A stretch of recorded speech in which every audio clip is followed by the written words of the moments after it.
India TV YouTube channel को subscribe करें और बेल आइकन दबाएं। सिर्फ अब बड़ों पर नहीं, छोटे छोटे बच्चों पर भी मंडराने लगा है। हर दिन अस्पतालों में बच्चों में इन्फेक्शन के केसेस बढ़ते जा रहे हैं। कोरोना के नए स्ट्रेन से बच्चों को कैसे बचाएं, संक्रमण को कैसे पहचानें, अगर कोरोना हो जाए तो बच्चों को क्या खिलाएं क्या न खिलाएं, छोटे छोटे बच्चों का टेस्ट कैसे किया जाए, इस पर बातचीत करने के लिए आज हमारे साथ एक स्पेशल पैनल जुड़ रहा है। देश के 3 बड़े डॉक्टर्स हमारे साथ मौजूद हैं। डॉक्टर रुचिरा गुप्ता, कैलाश अस्पताल नोएडा से, डॉक्टर झूमा शंकर, एसोसिएट प्रोफेसर एम्स से, और एक और डॉक्टर राजीव सेठ कुछ देर में हमारे साथ जुड़ सकते हैं जो कि सीनियर चाइल्ड पीडियाट्रिस्ट हैं। और डॉक्टर रुचिरा जी, सबसे पहले आपसे समझना चाहेंगे, ये जो नया स्ट्रेन है ये खौफनाक इसलिए भी ज्यादा माना जा रहा है कि छोटे बच्चों पर हमला बोल रहा है, वो भी काफी सिवियरली। किस तरह के केसेस आप लोग देख रहे हैं और कैसे इसे पाया जाए कि बच्चों में है या नहीं? आपने बिल्कुल सही कहा। अगर हम पुरानी फर्स्ट वेव के मुकाबले सेकेंड वेव देखें, देन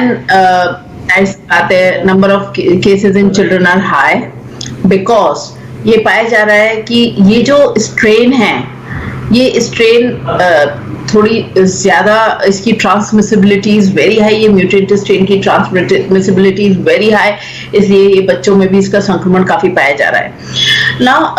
बच्चों में किस तरीके के फीचर्स मिल रहे हैं? बच्चे हमारे पास आ रहे हैं बुखार के साथ, खांसी, जुकाम, शरीर में दर्द, गले में दर्द, almost symptoms like that of adults. बच्चों में लूज मोशन, वॉमिटिंग्स के साथ भी लक्षण पाए जा रहे हैं कोरोना के। डायग्नोसिस बहुत सिंपल है। अगेन हमको कोविड का RT-PCR करवाना है, और जहां वो सुविधा नहीं है वहां रैपिड एंटीजन, अगर रैपिड एंटीजन पॉजिटिव आएगा तो RT-PCR करवाने की जरूरत नहीं है। पर अगर निगेटिव है और बच्चे को लक्षण है तो हमें RT-PCR करवाना मस्ट है। RT-PCR से पहले आजकल आप कह रही हैं कि सिम्टम्स जो अडल्ट्स में देखे जाते हैं वही बच्चों में भी नजर आ रहे हैं। जुकाम, बुखार के अलावा बॉडी पेन और प्यूकिश फील होना या फिर डायरिया, आजकल जो नए सिम्टम्स नजर आ रहे हैं। लेकिन जो सेल्फ मॉनिटरिंग की जाती है, सेल्फ डायग्नोसिस की जाती है, क्या ये बच्चों के साथ भी किया जा सकता है? घर पर उनका ऑक्सीजन टेस्ट, बाकी सारी चीजें नापी जा सकती हैं? देखिए, बच्चों के मामले में अगेन अक्सर जो हम देख रहे हैं, बच्चों में कोरोना का संक्रमण हो रहा है तो, लेकिन बहुत सिवियर नहीं हो रहा है, उनको घर में ही ट्रीट किया जा रहा है। मेरे पास इतने सारे, अगर मैंने मान लीजिए औसतन 10 मरीज देखे हैं तो 10 में से 7 या 8 कोरोना के मरीज हैं। मैं एक चाइल्ड स्पेशलिस्ट हूँ, जाहिर सी बात है मैं बच्चों को ही देखती हूँ 0 से 18 साल तक के। लेकिन अभी तक हार्डली 1 और 2 को छोड़कर मुझे बच्चों को भर्ती करने की जरूरत ही नहीं पड़ी है। उनको घर के अंदर ही रहकर उनका इलाज किया जा रहा है। और अभी तक I am really very fortunate कि मेरे जितने भी पेशेंट्स हैं वो सब ठीक हो चुके हैं। 10 में से 7-8 आप बता रहे हैं कि हाँ, ऑन एन एवरेज इनकी सिवियरिटी कम रहती है, घर पर ट्रीटमेंट हो जाता है जो कोविड पॉजिटिव पाए जा रहे हैं। डॉक्टर झूमा शंकर जी, आपसे मैं समझना चाहूंगी कि जिन बच्चों में सिम्टम्स नजर ना आए, अडल्ट्स फिर 1 मिनट के लिए डायग्नोज कर लेते हैं कि बॉडी के पैरामीटर्स फ्लक्चुएट हो रहे हैं या नहीं, बच्चों में इसे कैसे डायग्नोज किया जाएगा? देखिए, अगर घर में कोई भी एडल्ट पॉजिटिव है तो जाहिर है कि बच्चा भी इन्फेक्ट हो सकता है। बच्चों को जो सिम्टम्स और जो इन्फेक्शन होती है वो एडल्ट पेशेंट से ही आती है, क्योंकि एडल्ट ही बाहर से उसको लेके आते हैं। राइट। बच्चे मोस्टली 60% एसिम्टोमेटिक होते हैं, जैसे रुचिरा मैम ने भी हाईलाइट किया है। उनमें हम टेस्ट तभी करेंगे जब कोई सिम्टम्स होंगे, बट हम ये मान के चलेंगे कि अगर एक हाउसहोल्ड में एडल्ट्स हैं पॉजिटिव तो जाहिर सी बात है कि बच्चे जो हैं, जो उनसे घुल मिलते हैं, पॉजिटिव हो सकते हैं। इसी कॉन्टेक्स्ट में मैं आपको थोड़ा सा आपके साथ एक डेटा शेयर करना चाहती हूँ कि एज ऑफ नाउ कि इंडिया में कितने बच्चे जो रिपोर्टेड हैं, जो पॉजिटिव हैं ये सेकेंड वेव में। So can I share the screen? Sure जी, बिल्कुल। या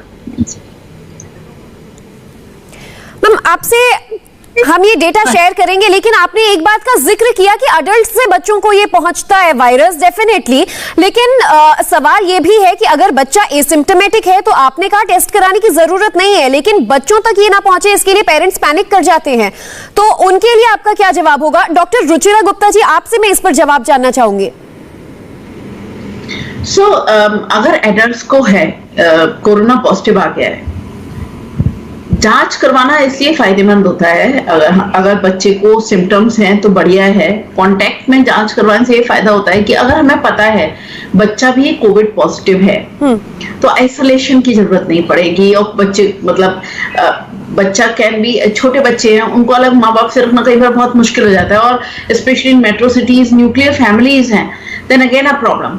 सो एटलीस्ट उनको क्वारंटाइन करने की जरूरत नहीं पड़ती, they can stay all together. But अगर बच्चा पॉजिटिव नहीं है और एडल्ट्स पॉजिटिव हैं, then it becomes very very important कि हम बच्चे को उनसे सेपरेट रखें, और ताकि बच्चों को फर्दर एक्सपोजर ना हो और उनके कोविड पॉजिटिविटी ना आ पाए। मैम, इसी से जुड़ा एक सवाल हमारे साथ डॉक्टर राजीव सेठ भी जुड़ चुके हैं, उनसे मैं पूछूंगी। सर स्वागत है, thank you for taking out your time. जिस तरह से डॉक्टर रुचिरा मैम बता रही हैं कि कभी कभी ऐसे केसेस होते हैं कि अडल्ट्स कोविड पॉजिटिव पाए जा रहे हैं, लेकिन अगर बच्चों को नहीं हुआ है, अगर बच्चा छोटा हो, 5 साल से कम की उम्र हो, उसे आइसोलेट करना तो मुश्किल हो जाएगा। ऐसे में बच्चे की देखरेख कैसे की जाए, और जो बच्चे पॉजिटिव पाए जा रहे हैं उनके लिए क्या कोई विशेष डाइट प्लान है आपके पास? क्या खिलाया जाए, क्या ना खिलाया जाए? श्योर। देखिए, ये जो सेकेंड वेव हुई है इसमें बच्चों के केसेस बहुत हमारे पास आए हैं। जो लास्ट ईयर जब हम देखते थे तो इतने नहीं थे, लेकिन इस बार बहुत हैं। सो जब अगर कोई एडल्ट पॉजिटिव आता है तो उसके साथ जितने भी लोग होते हैं उनका हम टेस्ट करा जाता है।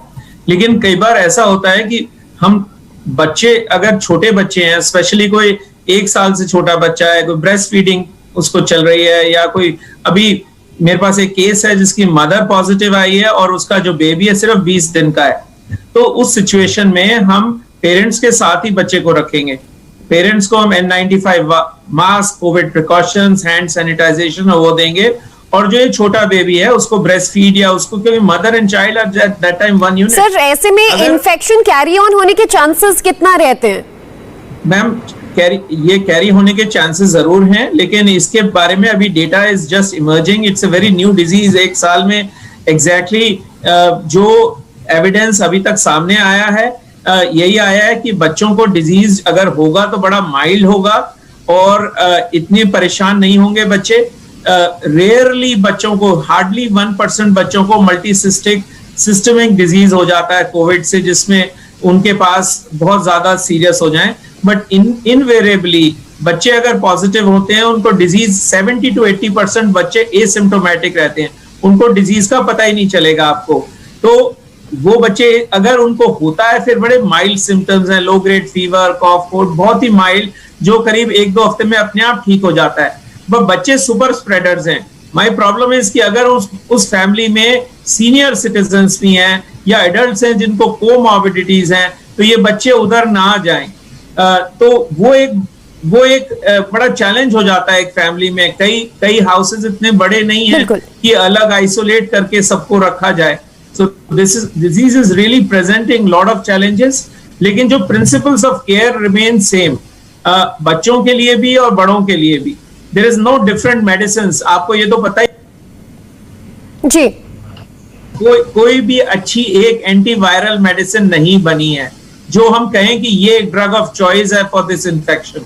लेकिन सिम्टोमेटिक ट्रीटमेंट चलता है, जैसे आपको पैरासिटामोल, अगर उनको बच्चों को पेट में एसिडिटी, हम देखते हैं बच्चों में जो सिम्टम्स हैं कई बार वॉमिटिंग और डायरिया, पेट एब्डोमेन, ये सारे सिम्टम्स भी ज्यादा देखने को मिलते हैं। तो उनमें ऑनडम जैसी दवा या डॉमस्टाल उल्टी कंट्रोल करने के लिए, पेट की एसिडिटी कंट्रोल करने के लिए लैंजोल या रैनिटिडीन जैसे सिरप्स देने पड़ते हैं, और विटामिन वगैरह। So the principles of care remain the same. Only जो बच्चे बहुत ही सीरियस होते हैं और लेस देन 1% जिनको MICS होता है, मल्टी सिस्टेमिक इन्फ्लेमेटरी डिजीज होता है, वो एक ऐसा होता है जो ब्लड वेसल्स में इन्वॉल्व कर लेता है और खून की नलियों में तक इन्फेक्शन, क्योंकि उसमें जो एक्यूट रिएक्टेंट होता है, जैसे कोविड का जो रेस्पॉन्स होता है बॉडी का, इम्यून रेस्पॉन्स, वो बड़ा हाइपर एक्टिव होता है। और उस सिचुएशन में इन बच्चों को इतनी हाइपर इम्यून रिस्पॉन्स की वजह से multi system disease, they can present with shock, they can provide a cardiogenic shock, they can present with failures, low blood pressures, और उनको ICU में एडमिट करा पड़ता है। हमारे चिल्ड्रंस हॉस्पिटल भरा हुआ है बच्चों से, ICU में जगह नहीं है आजकल बच्चों के लिए। तो ऐसा नहीं है कि बच्चों को सीरियस कोविड नहीं हो रहा है, लेकिन that is less than 1%. We have to be very careful, very vigilant, with children also, and make sure that children don't continue to spread the disease. Children at this time, they've been isolated. This is not, a child should be playing, should be active, going to school.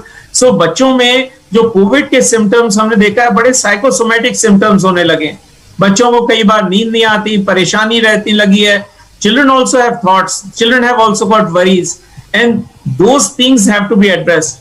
So as pediatrician, when I see a child, we have now created a small guidelines for child specialists, which we are going to be sending through our Indian Academy Pediatric Network. Sir, इस guidelines के कुछ अगर अहम बातें भी आप share कर पाए तो बहुत हेल्पफुल साबित होगा उन पेरेंट्स के लिए जो जूझ रहे हैं कोविड के प्रॉब्लम से, या फिर घर में बच्चे हों। और साथ ही एक रिलीफ की बात जो आपने कही कि 70 to 80% जो बच्चे हैं उनमें वो ज्यादातर एसिम्प्टोमेटिक होते हैं लेकिन सुपर स्प्रेडर्स रहते हैं। ये जो गाइडलाइंस का आप जिक्र कर रहे थे, इसमें एक चीज और एड ऑन करूंगी कि जो बच्चे बोल पाते हैं, अपनी दिक्कतें बता देंगे, वो फिर समझ में आती है। 2 साल से कम उम्र के बच्चे जो बोल नहीं पाते हैं, अगर वो कोविड पॉजिटिव हो जाते हैं, उनको वो तकलीफ नहीं बता पा रहे हैं, तो क्या किया जाए, कैसे समझा जाए उनकी दिक्कत? देखिए, जो चिल्ड्रन स्पेशलिस्ट से कंसल्ट जरूर करना चाहिए, I would say, because children sometimes can not express, but we as doctors are able to see. Now there are, जैसे गाइडलाइंस की आप बात कर रही थी, 2 तरह की गाइडलाइंस हैं इंडियन एकेडमी में। 2 हेल्थ गाइडलाइंस हैं, covid cases, mild disease, moderate disease, severe diseases, how to end it. The other is the child protection guidelines. इन बच्चों को जो इनडायरेक्ट इफेक्ट्स हो रहे हैं कोविड के, क्योंकि बच्चे कई बार खाना छोड़ देते हैं, बच्चों को मेल न्यूट्रिशन हो रहा है, बच्चों को और तरह की दिक्कतें आ रही हैं, जैसे मैंने कहा था इमोशनल मेंटल हेल्थ इश्यूज हो रहे हैं। तो ये सारी चीजें एक तरह से अगर आप देखें, जो बच्चे हमारे सिर्फ दिल्ली और कोलकाता के मिडिल और अपर मिडिल क्लास में नहीं है, the children are all over in slums, in marginalized settings, in villages, and वहां पर काफी child protection issues होने लगे हैं। The kind is कि बच्चे को अगर टाइम से, अगर, क्योंकि कई बार lots of parents have lost their livelihoods, they have less money in the family, there less feeding going on, less nutrition going on, तो बच्चे malnourished हो रहे हैं। दूसरा, अगर जैसे छोटा बच्चा है, उसको कई बार इमोशनल और साइकोलॉजिकल इश्यूज हो जाती हैं, and those need to be tackled. And parents से जब अगर आप मिलें तो आप पूछें कि एक थोड़े से डॉक्टर्स प्रो क्वेश्चंस पूछ सकते हैं कि how the parents are facing the pandemic, how the child is facing, simple questions. और उससे ही अगर कोई चेंजेस इन बिहेवियर हैं, इमोशनल लेवल्स हैं, उससे काफी चीजें पता चलती हैं। Obviously, you will talk about fever, cold, cough, the usual symptoms. But the indirect effects of COVID, we as doctors are also equally responsible, because a child at this point not going to school, not playing with other children, stuck in the home, in the COVID lockdown is a very abnormal situation. बच्चों की मनोदशा पर इन सारी चीजों का बहुत ज्यादा प्रभाव पड़ रहा है, हम अपने आसपास भी देखते हैं। और जिस तरह से आप कह रहे हैं कि कंसल्टेशन जरूरी हो जाता है, सर इस पर आपसे आगे भी आऊंगी, जिक्र करूंगी, चर्चा करेंगे। डॉक्टर झुमा शंकर भी हमारे साथ मौजूद है। मैम, आप कुछ आंकड़े दिखा रही थी कि इस वक्त जो देश के हालात हैं, बच्चों की स्थिति को पर्टिकुलरली लेकर वो क्या है? अभी एक रिसेंटली एक इंडियन एक्सप्रेस है सोर्स, उसमें अगर आप देखें कि कितने बच्चे मतलब इन्फेक्टेड हैं डिफरेंट स्टेट्स में, मैंने ऑलरेडी थोड़ी देर पहले वो ग्राफ हाईलाइट किया था। सो उसमें जो डेटा अभी तक आया है, more than 200 children have been reported from various parts of the country. And AIIMS में जो हम देख रहे हैं फिलहाल, we have around 23 children who are admitted. So definitely there is an increase, but जो दिल्ली में जो हमारे एम्स में जो एडमिशंस हैं, वो they have been almost similar to what we observed in the first wave. And फिलहाल कोई वेंटिलेटर पे नहीं है, ऑक्सीजन पे ही है। सो ये बात यही बताती है हमें कि जैसे कि डॉक्टर राजीव ने भी अभी हाईलाइट किया कि बच्चों में माइल्ड डिजीज ही है mostly, and less than 1% have very severe और क्रिटिकल डिजीज। और ये एक राहत की बात जरूर हो सकती है इतने बड़े चैलेंजिंग सिचुएशन में कि जो क्रिटिकल सिचुएशन है, कंडीशन है बच्चों में, वो 1% से भी कम है। इस पूरे जो ये बच्चों को लेकर जो पेरेंट्स में खास तौर पर टेंशन का माहौल हो जाता है।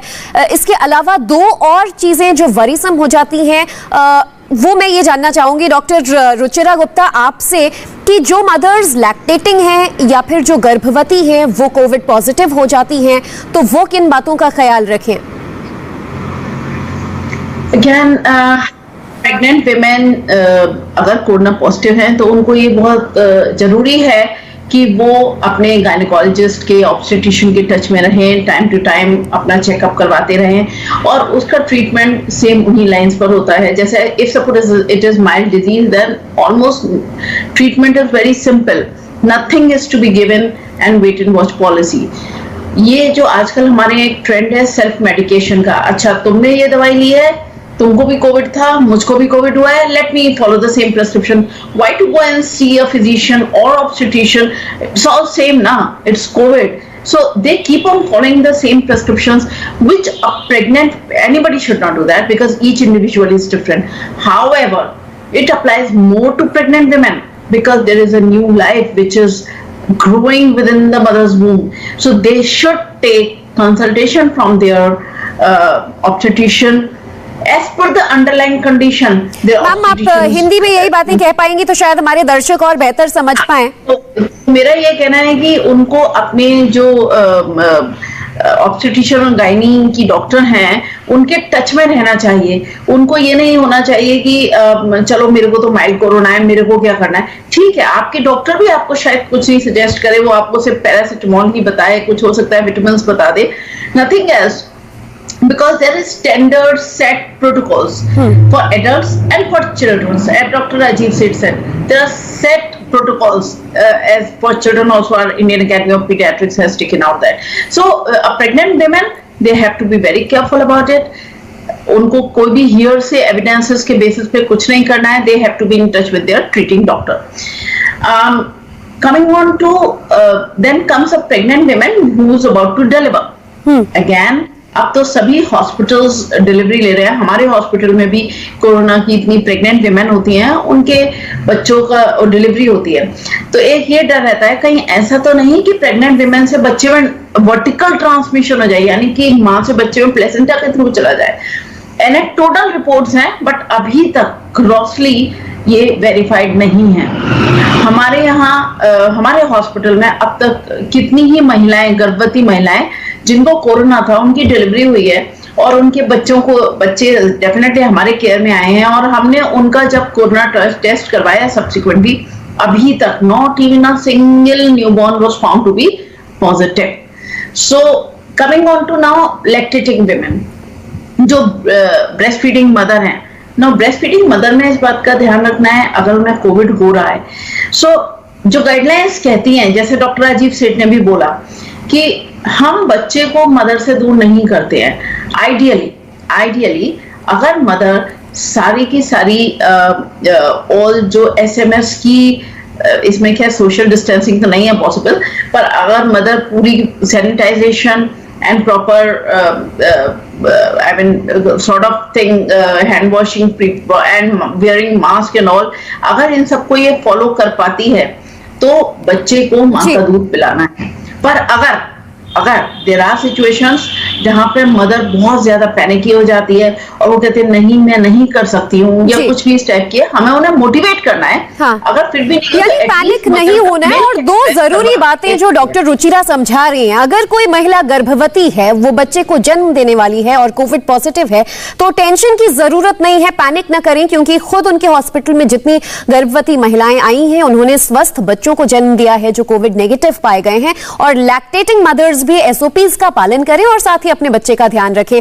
डॉक्टर राजीव सेठ, एक सेट स्टैंडर्ड मेडिकेशन की लिस्ट है जो आजकल बड़ा वायरल हो रही है, व्हाट्सएप पर भी लोगों तक पहुंच रही है. डॉक्टरों तक जाने की जहमत नहीं उठाना पड़े, इसीलिए सब वही स्टैंडर्ड मेडिसिन जो हैं अप्लाई करते हैं, सभी वही दवाइयां खाते हैं. क्या ये बच्चों पर भी लागू होता है? बच्चों को भी क्या वही दवाइयां दी जाएंगी अगर वो कोविड पॉजिटिव है, सिम्टोमेटिक हो चाहे एसिम्टोमेटिक हो? देखिए, जो सिम्टोमेटिक बच्चे हैं जिनको फीवर है, कॉफ, कोल्ड, कंजेशन, उनकी स्टैंडर्ड मेडिसिन हैं, लेकिन मेडिसिन की डोजेजेस जो होती हैं, कितनी दवा खानी है, वो पीडियाट्रिशियन या जो चाइल्ड स्पेशलिस्ट है वो बताता है. फीवर में डोज जैसे पैरासिटामोल की 10 to 15 मिलीग्राम पर किलो है, बड़े की अगर आप टैबलेट दे देंगे तो उसका लिवर खराब हो सकता है, उसको वॉमिटिंग हो सकती है, गैस्ट्राइटिस हो सकती है, इस तरह की। और जैसे दूसरी जो दवाइयां रेमडेसिविर वगैरह जो हॉस्पिटल के एडमिशंस में दी जाती हैं वो डॉक्टर के सुपरविजन में, क्योंकि अभी उस पे इतनी रिसर्च बच्चों पे इतनी ज्यादा अच्छी नहीं हुई है। दूसरा, हमारे को अगर बहुत ही सीवियर कोई डिजीज होता है कोविड से रिलेटेड और इम्यूनोग्लोबुलिन्स और स्टेरॉइड्स वो दे दें, वो भी डॉक्टर ही सुपरविजन के अंदर ही बताएंगे।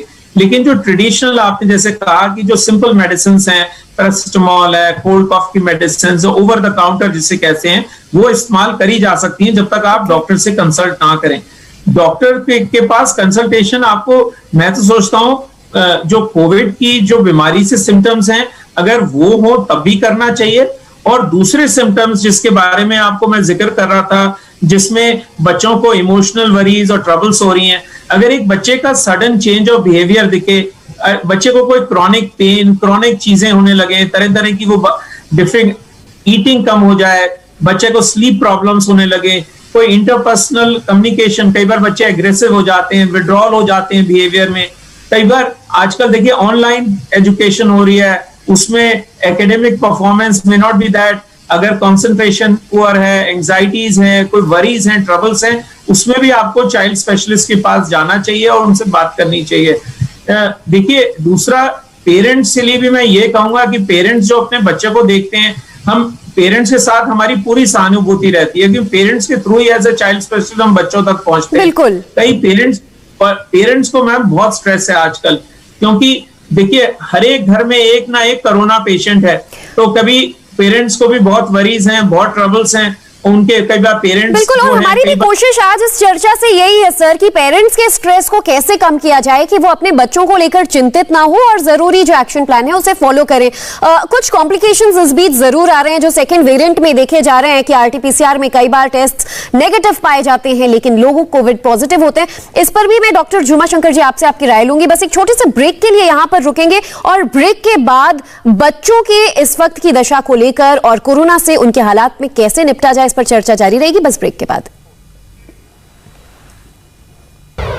Welcome back. तो कोरोना के दूसरे स्ट्रेन में इस बार चिंता की बात यह कि सबसे ज्यादा इफेक्ट होने वालों में बच्चों की भी संख्या इस बार बढ़ गई है और बच्चों के लिए क्या करें क्या ना करें और कैसे उनकी देखभाल करें, क्यों परेशान ना हो, सब समझा रहे हैं हमारे साथ एक पैनल है डॉक्टर्स का, doctor Rajeev Seth, doctor Ruchira Gupta, doctor Jhuma Shankar.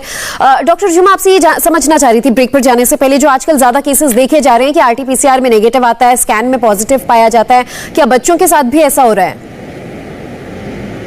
देखिए जैसे कि मैंने कहा है, हमारे जैसे एम्स में अभी फिलहाल जितने भी बच्चे हैं उनका हमने खाली टेस्ट ही किया है and CT scan we have not, मतलब अभी तक हमने कुछ किया नहीं है पेशेंट्स का। उनका माइल्ड सिम्टम्स होते हैं so we treat accordingly, mostly उसकी जरूरत नहीं पड़ती है और सीटी स्कैन से जो मैनेजमेंट है वो चेंज नहीं होता है। Management will be based on किसको माइल्ड डिजीज है, मॉडरेट डिजीज है और सीवियर डिजीज है, बट हाँ वो हेल्प करती है ये जानने के लिए कि एक्सटेंट कितना है। जो आप आरटीपीसीआर की बात कर रहे हैं कि कई बच्चों में या कई एडल्ट्स में नेगेटिव पाई जा रही है, देखिए आरटीपीसीआर की जो सेंसिटिविटी है, जो टेस्ट का जो सेंसिटिविटी है वो 70% है। मतलब अगर आपने 100 इंडिविजुअल्स को टेस्ट किया तो 70 में ही आपको पॉजिटिव मिलेगा और उसका म्यूटेशन या ना म्यूटेशन से कुछ लेना देना नहीं है। सो जितना आपका सेंसिटिविटी फर्स्ट वेव में था वही सेंसिटिविटी आपको इस वेव में भी मिलेगा। हाँ, अगर आप टेस्ट कर रहे हैं मानिए 7-8 दिन बाद, क्योंकि जो टेस्टिंग का जो टाइम फ्रेम है वो 5 दिन है, अगर आप 5 दिन के बियॉन्ड टेस्टिंग कर रहे हैं तो आपको नेगेटिव रिपोर्ट मिल सकती है। सो ये कुछ सिचुएशंस है जहां पे आपको टेस्ट नेगेटिव मिल सकता है, बट बच्चा और अडल्ट, लेकिन ऐसे चांसेस बहुत कम हैं कि अगर 5 दिन बाद करवाया जा रहा हो और तब आरटीपीसीआर नेगेटिव आए तो स्कैन की जरूरत नहीं पड़ेगी, क्योंकि वक्त भी कम है। बहुत कम शब्दों में डॉक्टर रुचिरा आपसे ये भी समझना चाहेंगे, आजकल जो पैनिक चारों तरफ हम देश भर के हालात देख ही रहे हैं वो है ऑक्सीजन को लेकर। लोग पैनिक इसलिए भी हो जाते हैं कि पता है ऑक्सीजन की किल्लत है, ऑक्सीमीटर अगर ठीक से नहीं भी लगा तो हर मिनट हर पल लोग ऑक्सीजन चेक कर रहे हैं। क्या बच्चों के साथ ऐसा करना सही होगा और सही तरीका क्या होगा उनका ऑक्सीजन चेक करने का? ये बहुत सिंपल है। जैसे हम सब लोग, मैं, डॉक्टर झूमर व डॉक्टर राजीव सेठ, हम लोग बार बार एक ही चीज को एम्फेसाइज कर रहे हैं कि बच्चों के केस में पैनिकी ना हो, बट यस ऑब्जर्वेंट रहें, चाहे serious illness less than 1% cases में, बट देन ऑल्सो हमें उन्हें मिस नहीं करना है। बट हमको फोकस किस पे रखना है? जो मेजर 99% है, माइल्ड इलनेस है, पैनिकी होने की सिचुएशन नहीं है, कोई जरूरत नहीं है। अगर बच्चे को बुखार नहीं आ रहा है, अगर बच्चे को खांसी नहीं है, सांस उसकी नॉर्मल चल रही है, उसका ऑक्सीजन सैचुरेशन करने की जरूरत नहीं है। पर अगर बच्चे को बुखार 5-6 दिन से ज्यादा चल रहा है, अगर उसको सांस लेने में दिक्कत है या ढीला पड़ रहा है, तब या लग रहा है कि ओके बच्चे की खांसी बहुत ज्यादा हो रही है, तब आप उसका पल्स ऑक्सीमीटर से सैचुरेशन नाप सकते हैं। सैचुरेशन नापने के लिए मॉर्निंग इवनिंग नापना इज मोर देन इनफ, पर हर बच्चे में इसकी जरूरत नहीं है, इसके लिए पैनिकी होने की जरूरत नहीं है, क्योंकि बच्चों में अक्सर केसेस में ये नौबत आती ही नहीं है। रादर हमें फोकस करना चाहिए कि हम बच्चे को एडिक्वेट हाइड्रेशन यानी खूब लिक्विड्स दें, अच्छा रेस्ट करवाएं, न्यूट्रिशियस फूड्स दें इन फॉर्म ऑफ दिन में एटलीस्ट 5 बार बच्चे को फ्रूट्स या वेजिटेबल्स का सेवन हो, हाई प्रोटीन डाइट हो। हमारा फोकस इन चीजों पे होना चाहिए, ना कि उम्मीद है पेरेंट्स ये सुन रहे होंगे तो समझे कि किस तरह से उन्हें high protein diet, fruits, vegetables का सेवन ज्यादा करवाना है, इम्यून स्ट्रांग बनाना है।